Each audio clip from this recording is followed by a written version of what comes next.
All right, so I'm doing good. I'm doing good. Third video down, and my man's already telling me, "Hey, man, you can stop now. Hey, man, it's fine. We can do this tomorrow."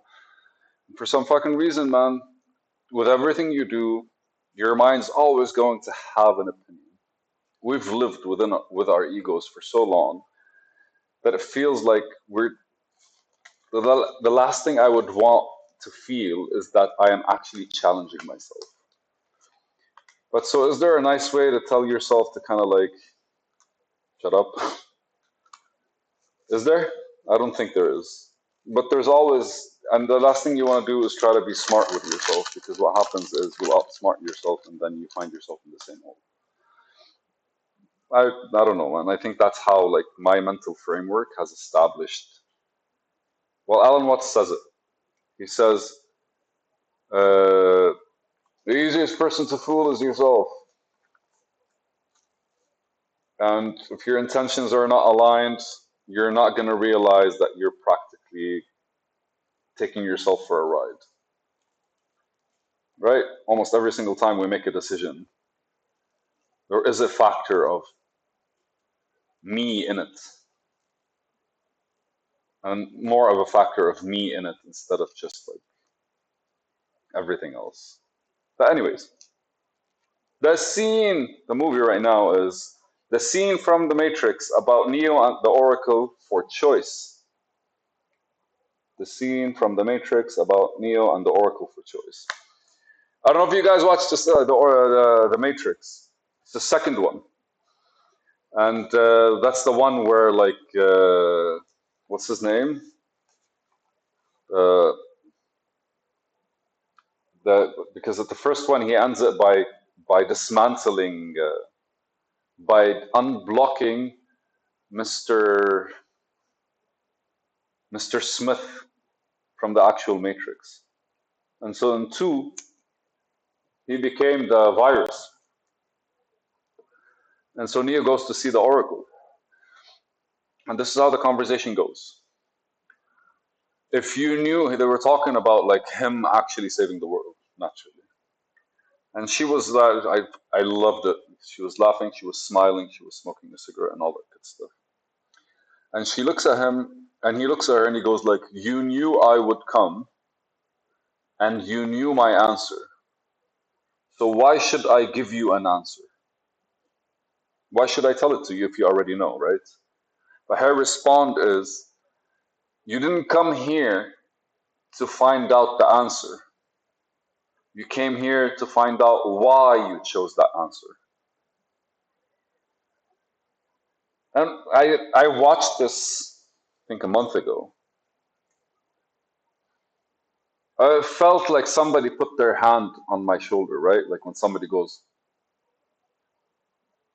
right? Like they put your hand on your shoulder. It's kind of like, notice, or I'm here for you, or look at what you did or what you're doing, or just kind of like, hey, unfocus or get out of your head or something, right? Like it felt like somebody put their hand on my shoulder. So I wrote it down. And the key is not what choice he made. The key take from this is why he made that choice. And the first thing that came to my mind, to my head, is basically, what is the choice that I've made? And why did I do it? Now, I can explain to you that I want to change the world. In fact, I don't want to change the world. What I want to do is I want to build something that I truly believe the world needs.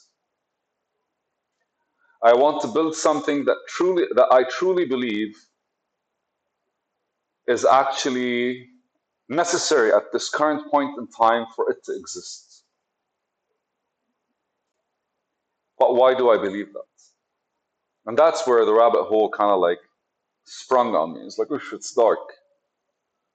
Dark because I can't see, because I don't know why. And naturally, the first thing that goes through your head is logic. And then after that, there were feelings. It's like, how would that make me feel? Oh, it would make me feel good. Oh, ako man yuki. So I explored the feelings that actually happened. I explored the logic of why, what I'm, my choice. My choice was to come back, study, and basically like build my platform, which in a way has been extremely successful because of all the things I've learned. But I still haven't finished the platform. And it's always the case. Like anytime I approach it, there's something missing. So I build it and I look at what's missing and then I go back again and I go back again. Right now, I feel like I'm a lot closer than I did before, but I think that's how I felt the first 4 times, right? So the why kicked in a very like, okay, so mentally, I know why it makes sense. And from a feelings perspective, I know how I feel about it making sense. To me, why I believe that to be the case. But that wasn't enough.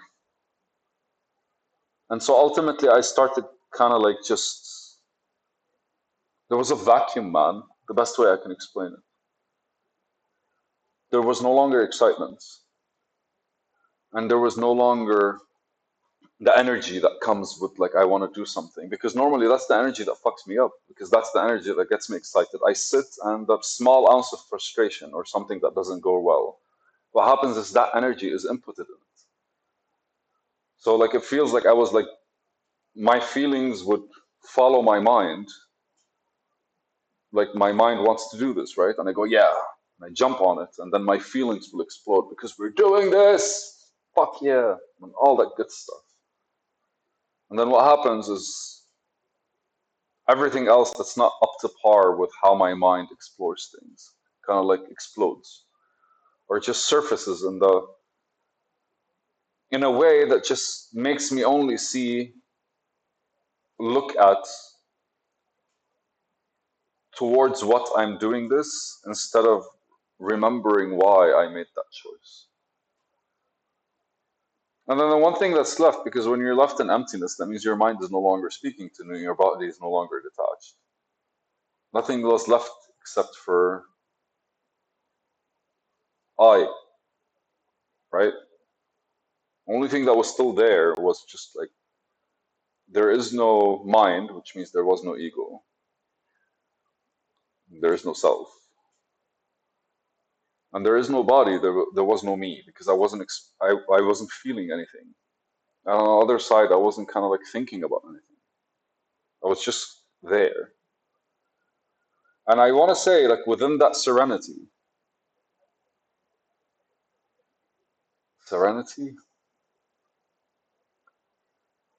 within that awkward space. And I say awkward, it's because we're not used to kind of like, I'm not used to just, I guess, that calm.